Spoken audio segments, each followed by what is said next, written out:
গিয়েছিলাম মাছের রাজ্যে রেডিয়েন্ট ফিশ ওয়ার্ল্ড কক্সবাজারে।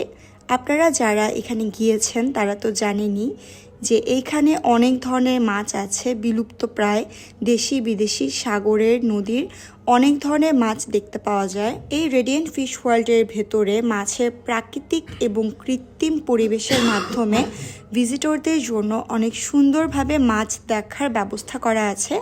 যদিও টিকিটের প্রাইসটা একটু বেশি, 300 টাকা পার পারসন, তারপরেও এখানে কিন্তু অনেক লম্বা একটা সময় ধরে আপনি সময় কাটাতে পারবেন এবং অনেক ধরনের মাছ সহ অনেক জলজ প্রাণীর দেখা পাবেন। এছাড়াও এখানে কৃত্রিমভাবে কিছু ঝর্ণা এবং বন জঙ্গল সৃষ্টি করা হয়েছে, যেগুলো দেখতে একদমই বোরিং মনে হবে না।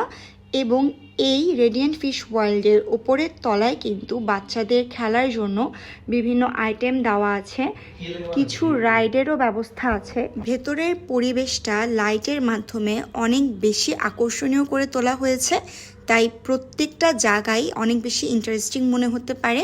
আর যারা মাছ লাভার আছেন বা বিভিন্ন বিলুপ্তপ্রায় প্রাণী দেখতে পছন্দ করেন তাদের জন্য খুব ভালো একটা সময় কাটবে। সব থেকে আকর্ষণীয় ছিল হাঙর মাছ এবং কচ্ছপের দেখা পাওয়া। পুরো রেডিয়েন্ট ফিশ ওয়ার্ল্ডটা অনেক বিশাল একটা জায়গা জুড়ে অবস্থিত হওয়াতে আপনি সম্পূর্ণ সময় ঘুরে ঘুরে হেঁটে হেঁটে দেখে অনেক মজা পাবেন এবং অনেক লম্বা সময় ধরে এর ভেতরে সময় কাটাতে পারবেন।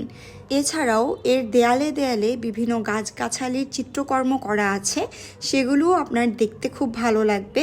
আর বাচ্চারাও কিন্তু এই জায়গাটা অনেক বেশি এনজয় করবে। তাই 300 টাকা করে টিকিট হলেও আমার মনে হয় কক্সবাজারে গেলে অবশ্যই রেডিয়েন্ট ফিশ ওয়ার্ল্ডটা একবার ঘুরে আসা উচিত। এতে করে সামুদ্রিক মাছের সাথে সামুদ্রিক বিভিন্ন প্রাণীর সাথেও কিন্তু পরিচয় হওয়ার সুযোগ মেলে। আমি সর্বমোট এখানে 4টা হাঙর মাছের দেখা পেয়েছিলাম। হাঙরই এখানকার প্রধান আকর্ষণ। এছাড়াও ছিল বড় শাপলা পাতা মাছ। এছাড়াও ছবি তোলার জন্য কিন্তু প্লেসটা অনেক সুন্দর। এখানে বিভিন্ন জায়গায় কিন্তু খুব সুন্দর সুন্দর ছবি আসবে। এই ছিল রেডিয়েন্ট ফিশ ওয়ার্ল্ড।